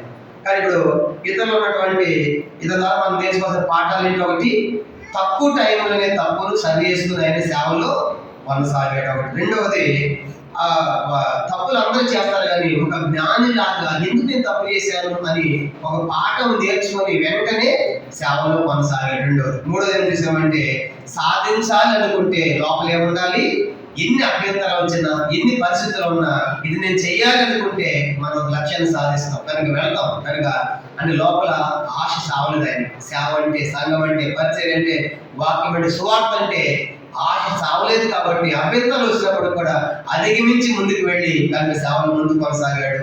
తర్వాత నాలుగోది, అతను ప్రోత్సహించే వాళ్ళు మనకి కనబడుతున్నారు. సంఘంలో ఈనాడు సంఘాలు అనేక ప్రోత్సహించాలి. ఎందుకంటే నెక్స్ట్ జనరేషన్ తయారు చేయాలి కదా. కనుక నాతోనే ముగించాలనుకోకూడదు సంఘాలు. కనుక మనం వెళ్ళిపోతాం. కనుక ఉన్నటువంటి వాళ్ళని కొనసాగించాలంటే నెక్స్ట్ జనరేషన్ మనం ప్రిపేర్ చేయాలి. అందుకే అనేకులు మనం సంఘంలో ప్రోత్సహించాలి, అనేకులు సిద్ధం చేయాలి. ఎట్లాంటి వాళ్ళు, సామర్థ్యము నమ్మకమైన మనుషులను మనము అలాంటి వాళ్ళని ప్రోత్సహించాలి. తర్వాత ఇప్పుడు ఎవరైతే మనం ప్రోత్సహిస్తున్నారో ఆ ప్రోత్సహించే వాళ్ళని మనం గౌరవించాలి, విలువనిచ్చి ఆ వినియోగించిన మనము ముందు కొనసాగినప్పుడు గొప్ప సేవ మనము చేయగలుగుతాం. ఇవన్నీ కూడా మార్కు గారి ద్వారా మనకు అర్థమయ్యే పాట. అయితే మార్కు గారు పెద్ద బోధకుడు ఏమీ కాదు, పెద్ద స్పీచ్లు ఏమి కాదు, బోధన చేయలేదు. కానీ ఆయన చేసిన పని ఏంటంటే పౌలు గారి దగ్గర, బర్నబా దగ్గర, పేతురు గారి దగ్గర పనులు చేశాడు. ఏంటంట పరిచర్య చేశాడు. అంటే గొప్ప అపోస్తలులకు, దైవ సేవకులకైనా పని చేశాడు. అదనమాట. అది అర్థమైందా? కనుక పరిచారం చేయడం అంటే అట్లాంటి వాళ్ళని పరిచయం చేయడం. కనుక అది గొప్ప ఆధిక్యత, అది చేశాడు. పెద్ద బోధకుడిలాగా మనకు కనపడ్డగా మార్కు గారు గొప్ప పరిచయం ఏంటంటే అదే చెప్పాడు. మార్కు సువార్త ఏం చేయాలంటే, మార్కు సువార్త ఎవరు గొప్పవాడంటే మార్కు సువార్త 10వ అధ్యాయం. అందుకని మార్కు సువార్త ఏమని రాస్తాను చూడండి. మార్కు సువార్త 10వ అధ్యాయం 45వ వచనం ఆయన అదే రాశాడు. కనుక ఆయన ఏం అనుభవించాడు అదే చెప్తున్నాడు. మార్కు సువార్త 10వ అధ్యాయం 45వ వచనం. మార్కు 10:45 చదవండి. గమనించండి. మార్కు సువార్త 10వ అధ్యాయం 44 చదువు. 44 మీరు ఎవడైనా ప్రముఖ ఎవడగొని అందరికీ దాసులే ఉండవలను. మనిషి కుమారుడు పరిచారం చేయించుకుని రాలేదు కానీ పరిచారం చేయటకు అనేక ప్రతిగా విమోచన క్రియలుగా తన ప్రాణం ఇచ్చేటప్పుడు వచ్చింది. కాబట్టి ఎవడు ప్రముఖుడు గొప్పవాడు ఉండాలి, అందరికీ దాసులుగా ఉండాలి. యేసు ఎట్ట పరిచయం చేశాడు, పరిచయం చేయాలి అంటే ఈయన పరిచయం చేశాడు అందరికీ. 9వ అధ్యాయం 33వ వచనం, మార్కు సువార్త 9వ అధ్యాయము, అది కూడా చదువుదాము. 9వ అధ్యాయము మనం గమనించామంటే మార్కు సువార్త 9వ అధ్యాయము 33వ వచనం, అందరి వారు అపజయం వచ్చి వారు ఎవడ గొప్పవారిని మార్గంలో ఒకరితో వాదించిన కనుక ఆయన ఇంట ఉన్నప్పుడు మార్గంలో వారు ఒకరితో దేని గురించి వాదించడం అని అడుగుగా, ఇప్పుడు అందరం కలిసి 35వ వచనం, 35 అండి, వారు ఊరకుండి అప్పుడు ఆయన కూర్చుని 12 మంది పిలిచి ఎవడైనాను మొదటి వాడై ఉండకూడని వాడు అందరిలో కనపడి వాడు అందరికి పరిచారకుడై ఉండవాలి. కాబట్టి యేసు కూడా చెప్పాడు పరిచయం చేయవాడే గొప్పవాడు. యేసు చెప్పాడు. అదే మార్గాలు చేసింది. మార్గాలు ఇప్పుడు అనుభవంలో రాశాడు. అనుభవం అంటే నేను చేశాను, నేను పౌలు చేశాను, బర్నబాబు చేశాను, పేతురు కూడా చేశాను, అనుభవంతో రాశాను. కాబట్టి ఆయన పరిచయం చేయవాడు గొప్పవాడు. అంటే పరిచర్య దేవుని వాక్యం కావచ్చు, దేవుని మందిరంలో సేవ కావచ్చు, దేవుని మందిరంలో దైవ సేవకులు కావచ్చు, ఇవన్నీ కూడా పరిచర్యలే. కనుక అట్లాంటి పరిచర్య మరి మార్పు గారు చేశాడు. అందుకే పౌలు ఏమన్నాడు, ఇప్పుడు మార్పుని వెంట పెట్టుకుంటా అతను పరిచారము చేసేవాడు. కాబట్టి దీన్ని బట్టి ఇప్పుడు మార్పు గారు మనం ఏమని చెప్పవచ్చు, మార్పు గారి జీవితం మనం విన్నాం కదా, ఈయన సేవలో ఉండి వెనక్కి వెళ్ళిపోయినాడు అని అనొచ్చా, లేకుంటే సేవలో ఉండి తప్పులు దిద్దుకుని ముందు కొనసాగాడని చెప్పవచ్చా? తప్పులు దిద్దుకుని పొరపడలేదు, ముందు కొనసాగాడు. కానీ వచ్చే కనుక ప్రారంభంలో అభ్యంతరం పడ్డాడు, వెనక్కి వెళ్ళిపోయాడు. కానీ ఆ వెనక్కి లోపలికి వెళ్ళిపోకుండా మళ్ళా సరి చేయబడాడు, ముందుకి సేవలో కొనసాగాడు. కానీ మార్గారి గురించి ఏమని మనం చెప్పవచ్చు అంటే 3 సంగతులు చెప్పవచ్చు. ఆ 3 నోట్ చేసి ముగిద్దాం. మార్గారి గురించి ఇప్పుడు మనం ఏమని చెప్పవచ్చు, ఒకటి మార్గారి గురించి ఏమని చెప్పవచ్చు అంటే, ఒకటి శిక్షణలో ఉన్న మిషనరీ. ఆయన పౌలు బర్నబా పేతురు కింద శిక్షణలో ఉండి మిషనరీ సేవ చేశాడు. కనుక శిక్షణలో ఉన్న ఒక మిషనరీగా మనకి మార్పు కనపడతాడు. రెండవ సంగతి ఆయన గురించి సువార్తలో తోటి ప్రయాణికుడు. సువార్తలో పౌలు బర్నబా పేతురుతో సువార్తలో తోటి ప్రయాణికుడిగా సువార్త పనిచేశాడు.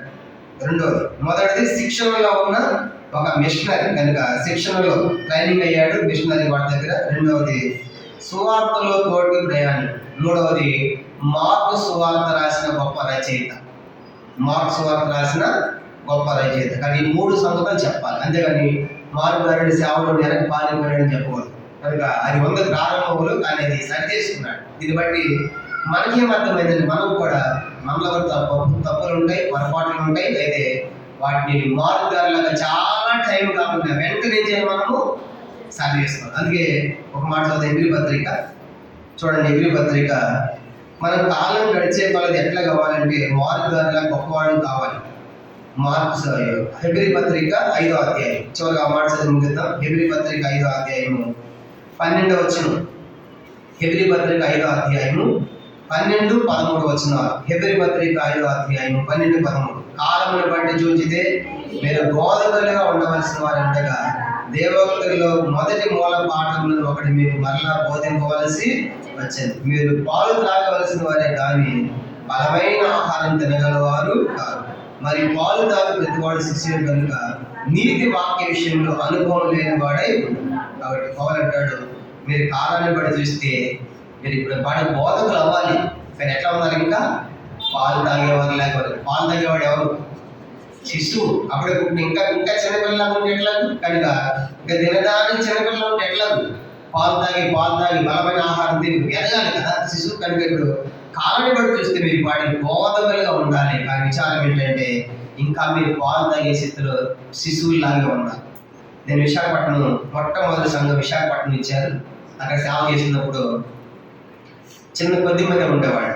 అక్కడ ఎవరు ఆరాధన చేసేవాడు కాదు. నేను అన్ని పాయింట్లు చెప్తాను కాబట్టి 5 పాయింట్ 7 పాయింట్ చెప్తే ఆ పాయింట్లు అన్ని పెట్టి ఆరాధన చేసేవాడు. నేను సంవత్సరాలు క్యాన్సల్ అయిపోయాను. ఆ యవనస్తులు ఫోన్ చేశారు, ఏమన్నా తెలుసా అన్న, మీరు ఉన్నప్పుడు మేము మంచి ఆరాధన చేసేవాళ్ళం, మాకు ఆరాధనే రాదు, మీరు ఆ పాయింట్ చెప్తా ఉంటే ఆ పాయింట్లు పెట్టి చక్కగా ఆరాధన చేసేవాళ్ళము, ఇప్పుడు మళ్ళీ మాకు ఆరాధన అంతా పోయిందన్న, ఈ పాయింట్ మీరు ఉంటే మేము కూడా మీలా బోధకులు అయ్యేవాళ్ళం అన్నారు. చాలా సంతోషం అనిపించింది కదా. మీలాగా మేము కూడా అది అయిన రాసుకుని సిద్ధపడి మేము కూడా బోధకులాగా తయారయ్యేవాళ్ళం, విచారణ మేము పోగొట్టుకున్నాం అన్నారు. చెప్పే సంగతి ఏంటంటే, అట్లా మనం దినదినాన్ని కూడా దేవుని యొక్క వాక్యం వింటున్న మనం ఏమో చెప్పండి, బోధకులుగా మారాలి. అంటే పెద్ద పెద్ద బోధ చేయమని చెప్పడం లేదు, కానీ కనుక బోధకులు మారడం అంటే ఏంటి, వాక్య విషయంలో అనుభవం కలిగి ఉండాలి. కనుక దినదినానికి వాక్యం యొక్క రుచి మనకు ఉండాలి. అంతేగాని బోధ కావడం ఏదో చెప్పడం బోధకులు అయిపోయి కనుక ఆత్మలు ఇస్తారని బోధేసేవాడు కాదు. కానీ అట్లా బోధకుల నుంచి రాసిన బైబిల్ బోధకరమైన మన కఠినమైన తీర్పు అన్నాడు. అర్థమైందా? కానీ బోధకులు ఆ బోధకులు కాదు నేను చెప్పేది. బోధకులు అవడం అంటే దినదినానికి ఎదిగిన మనం ఏం చేయాలంటే వాక్యం చాలా నేర్చుకొని ఉండాలి. వాక్యం చాలా పాటికి నేర్చుకొని ఉండాలి. ఇప్పుడు నేను చెప్పేవన్నీ కూడా అపోస్తల కార్యం ఇవన్నీ చరిత్రలు కూడా వింటే అసలు బైబిల్ అంతా మనకు కంట పాఠంలో రావాలి పాటి. కనుక నేను చాలా స్థలాలు వెళ్తున్నాను కదా, వాళ్ళు చూస్తూ ఉంటే అన్న ఇవన్నీ చెప్తాను, మాకు కొత్తగా ఉన్న సంగతులు అంటున్నాను, చేతులు చెప్తా ఉంటే అట్లాంటిది రెగ్యులర్గా మీకే చెప్తాను, మీరు ఎట్టారు ఎదగాలి ఆలోచించి వాళ్ళతో పోల్చుకుంటే మనం ఎట్టా ఎదగాలి. కనుక నేను డిసెంబర్ మాసం నుంచి అసలు బయటకు కూడా పోవట్లేదు, ప్రతి సండే కూడా పోవట్లేదు. చాలా మంది పిలుస్తున్నారు కానీ ఎక్కడ సండే కూడా ఇవ్వట్లేదు, ఎందుకంటే వారం ఉండలేదు కానీ సండే నేను ఉండాలని. అట్లాంటి ఎప్పుడో ఒకసారి పోయి వారంలో ఒకసారి చేసి పరిచయం చేస్తే వాటి అంత ఆత్మీయంగా ఎదుగుతూ ఉంటే ఎంత గొప్పగా ఉంటే, మరి ప్రతిరోజు ప్రతి బైబిల్ స్టడీ ప్రతి సండే విని మనము ఎంత మనకు వచ్చి ఉండాలి. ఇప్పటి మనం ఏ స్థాయికి ఎదిగి ఉండాలి చెప్పడం ఆలోచించండి. ఇవన్నీ మనం సిగ్గుపడాలి, బాధపడాలి. అంటే మనకు ఆశ లేదు. మార్పు లాగా సేవ అంటే ఆశ, వాక్యం అంటే ఆశ, పరిచయం అంటే, పాటలు అంటే, మందిరం అంటే, సేవ అంటే దేవుని సేవ వెళ్ళాలని ఆశ అనుకుంటాను. ఆ ఆశ మీలో లేనంతసేపు నేనేమి చేయలేను. అర్థమైందా? ప్రోత్సహిస్తాను కానీ ప్రోత్సహించబడడానికి మీరు ముందుకు రావాలి. అట్లా ముందుకు వచ్చాడు మార్పు. కనుక పొరపాటు అయిపోయింది, మార్పు ముందుకు వచ్చాడు, పక్కన వాళ్ళ ముందుకు తోసాడు అనమాట ప్రోత్సహించి. కాబట్టి ఈ మధ్యాహ్నం మనము అనేకులు మనం ప్రోత్సహిద్దాము, ప్రోత్సహించే వారిని గౌరవిద్దాం, విలువిద్దాం. కనుక ఆ ప్రోత్సహించే వారి యొక్క అవకాశం మనం తీసుకుని మనం కూడా మార్పుదారులుగా భవిష్యత్తులో దేవుని గొప్ప సేవ మనం చేద్దాం. కనుక గొప్ప బోధన చేయడం అవసరం లేదు, గొప్ప బోధకులుగా మారాల్సిన అవసరం లేదు, కానీ మనం మార్పుదారులుగా పరిచర్య. పౌలు గారు చివరి టైంలో పౌలు గారి దగ్గర చూసుకున్న వ్యక్తి ఆయన. ఒకప్పుడేమో వెంట పెట్టుకుని పోదామంటే వద్దనే పౌలే అంటున్నాడు, ఆయన వెంట పెట్టుకుని నా దగ్గరికి తీసుకొని రా అని మంచి సాక్ష్యం పొందాడు.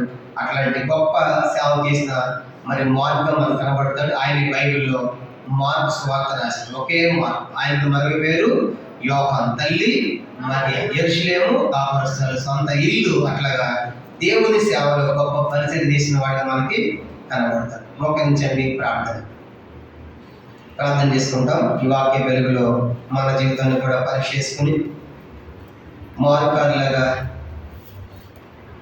ఎక్కడ మనం దేవుని సేవలో వెనకంజ వేసాము, కొంతమంది ముందు కొనసాగాము, ఎన్నో అడ్డంకులు వచ్చాయి, అభ్యంతర ఆటంకాలు ఏదో నిరాశపరిచింది. అందుకే దేవుని యొక్క పనులు ముందుకు వెళ్ళిపోకుండా ఈ లోక సంబంధమైన ఐక్య విచారాలే, ధన మోసం ఎన్నో చెప్పుకున్నాయి, ఐక్య విచారాలు చెప్పుకున్నామా, కుటుంబం, భార్య, పిల్లలు, ఉద్యోగం, ఇలా ఎన్నో ఉన్నాయి. మనం ఇవన్నిటి ద్వారా ఎక్కడ మనము దేవుని సేవను నిర్లక్ష్యం చేశాము. సేవ అంటే, సంఘం అంటే, మందిరం అంటే, వాక్యం అంటే, సువార్త అంటే, పరిచయం ఏంటి, ఆశ చచ్చిపోయింది బహుశా. అయితే ఈ మధ్యాహ్నం మనం నేర్చుకోవాలి, ఆశ చావలేదు, మార్పుంది. వెనక్కి వెళ్ళిపోయినప్పుడు కూడా ఆ భారం ఉంది. ఆయన దానికి రెండోసారి మళ్ళీ తిరిగి సరి చేసుకున్నాడు, ఆ తప్పును అధిగమించాడు. వెంటనే సరి చేసుకుని నేను దేవుని పని చేయాలి కదా అని ఒక ధనవంతుడే, లగ్జరీగా పెరిగిన వాడే, కానీ ఆయన మారాడు. గొప్ప పరిచయం, గొప్ప పౌల దగ్గర, గొప్ప బర్నబా దగ్గర, గొప్ప పేదరి గారి దగ్గర ట్రైనింగ్ వాళ్ళందరికీ పనులు చేశాడు. బహుశా వాళ్ళందరూ బట్టలు ఉతికాడాము, భోజనం పెట్టాడాము, అట్లాంటి పరిచయం చేశాడు. అందుకే పరిచయం చేయవాడు గొప్పవాడు అని రాశాడు. కానీ మనం పరిచయం చేసేవాళ్ళ మీద దేవుని మందిరంలో కానీ, దేవుని ఇంట్లో కానీ, ఈ మధ్య దేవుని సేవకులకు కానీ ఎక్కడ మనం ఏ పరిచయం మనం చేస్తున్నాం. బహుశా వెనక్కి ఆగిపోయి ఉంటే ఈ మధ్య దేవుడు మనతో మాట్లాడుతున్నారు. తిరిగి మనం సమకూర్చబడాలి. పని ఎంతో విస్తారంగా ఉంది, కొంత విస్తారంగా ఉంది, పని వారు కొద్దిగా ఉన్నారు. నాకెందుకే 4 మాటలు వెళ్ళిపోతానుకోవద్దు. దేవుడు మీకు ఈ అవకాశాలు పోగొట్టుకోవద్దు.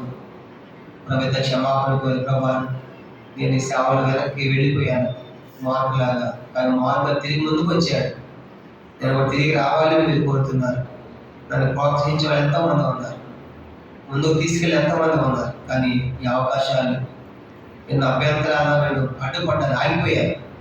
నన్ను ముందు కొనసాగింపు చేయి. మన ఈ కొద్ది కాలంలో ప్రభు రాబోతుండగా నీకు ప్రీతికరమైన సేవ నేను చేయాలనుకుంటాను అని మనం తీర్మానం చేసుకుని మనం ఆయన బాలలో మనం పాల్గొంటాం. వాళ్ళ సేవ, వాళ్ళ ఇంటిని సేవకిచ్చారు. గొప్ప భక్తి పనులు చూశాను. గొప్ప వాళ్ళతో అనుభవాలు ఉన్నాయి ఆయనకి. తప్పులు కూడా సరి చేసుకున్నాడు. కాబట్టి ఈ మధ్యాహ్నం అట్లాంటి మార్గాల వల్ల మనం కూడా జీవించడం కాక ప్రార్థన.